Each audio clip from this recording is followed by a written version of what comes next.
Donald Trump está desatado. En unos pocos días ha pasado de bromear con que Canadá puede ser parte de Estados Unidos, a decir ahora que el país puede tomar de vuelta el control del Canal de Panamá, que los cárteles mexicanos serán tratados como organizaciones terroristas y que quiere hacerse de Groenlandia, que es propiedad de Dinamarca.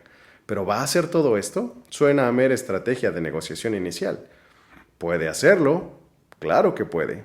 Y no tardaría años como el intento torpe de Rusia de tomar toda Ucrania. A diferencia de Rusia y de China, las dos potencias que siguen en términos de capacidades militares, Estados Unidos puede ir más allá de sus fronteras. China, aunque quisiera, jamás podría invadir un país del continente americano, por ejemplo. No tiene ese alcance. Menos aún Rusia, cuyo poder naval es insignificante en comparación.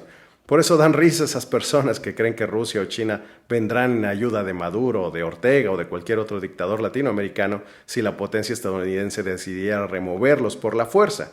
Es simplemente imposible. Estados Unidos, en cambio, como lo demostró en Irak y en Afganistán, puede alcanzar cualquier parte del mundo, más aún si el objetivo está relativamente cerca, como Panamá o Groenlandia. La pregunta es, ¿por qué no lo ha hecho? Y la respuesta corta es, porque no es parte de su estrategia. Veamos la historia. Cuando inició la Segunda Guerra Mundial, Estados Unidos ya era el país más próspero del planeta. Por eso la mayoría en ese tiempo, finales de los años 30, principios de los años 40 del siglo pasado, no veía la necesidad de involucrarse en los conflictos en Europa. El movimiento America First, el original, es de aquel tiempo. Combatieron la intención del entonces presidente Franklin Delano Roosevelt de entrar a la guerra. ¿Para qué combatir a Alemania o a Japón si les iba muy bien sin salir de casa? Pero ocurrió el ataque japonés a la base militar estadounidense de Pearl Harbor y Estados Unidos entró a la guerra. Y fue el factor decisivo en favor de los aliados. Invadió las costas de Francia tomadas por los alemanes, mientras combatía en el Pacífico a los japoneses y además asistía a los rusos con alimentos y materiales sin los cuales los soviéticos no habrían podido avanzar en su propio frente. Al terminar la Segunda Guerra Mundial, Estados Unidos se dio cuenta de que la principal amenaza de seguridad era el avance del comunismo y que una Europa y un Asia destruidas podían caer fácilmente bajo esa influencia. Así que elaboró un plan: expandir el capitalismo a través del comercio mundial. Estados Unidos inventó la globalización moderna no por necesidad económica, sino como una estrategia de seguridad.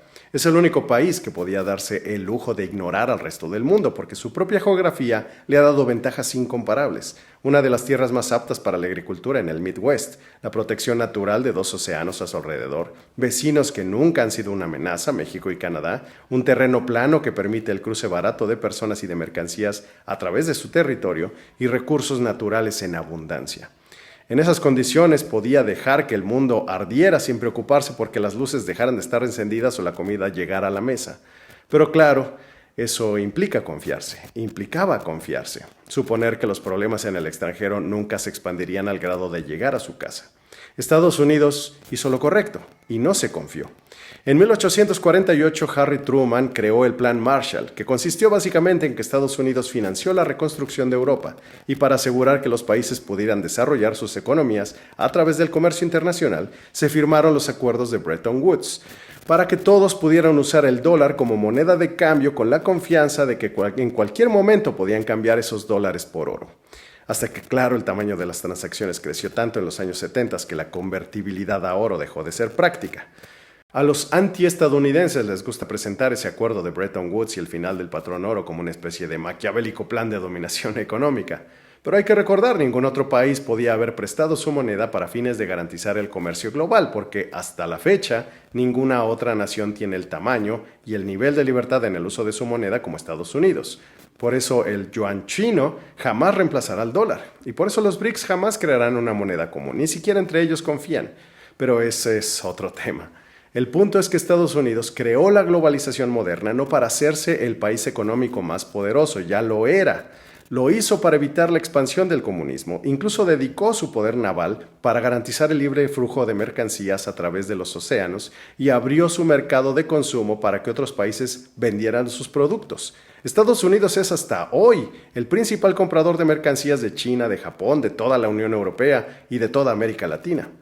Fue una estrategia de seguridad. Básicamente Estados Unidos renunció a su aislacionismo a cambio de tener aliados contra una ideología, el comunismo, que creía podía infectar al mundo poco a poco hasta que llegara a sus propias puertas.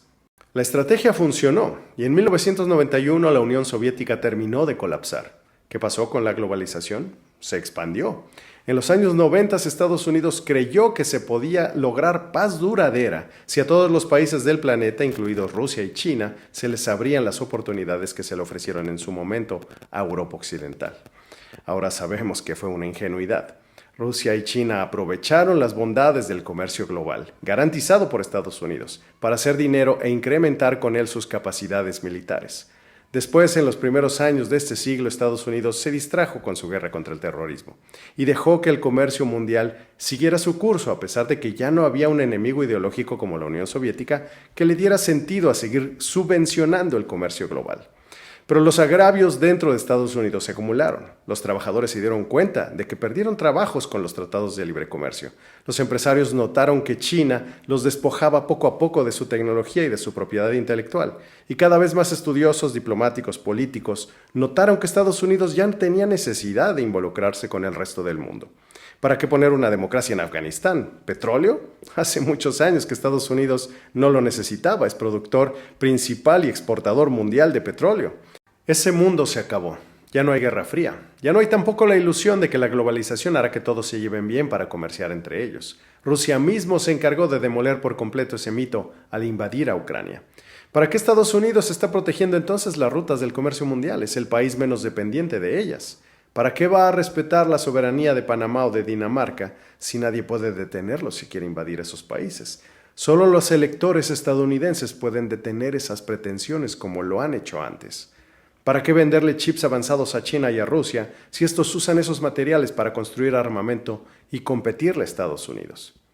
Los que creen que Estados Unidos es un maquiavélico y brutal opresor solo porque aplica sanciones económicas es porque no tienen ni idea de lo que ese país puede hacer e hizo durante buena parte de su historia.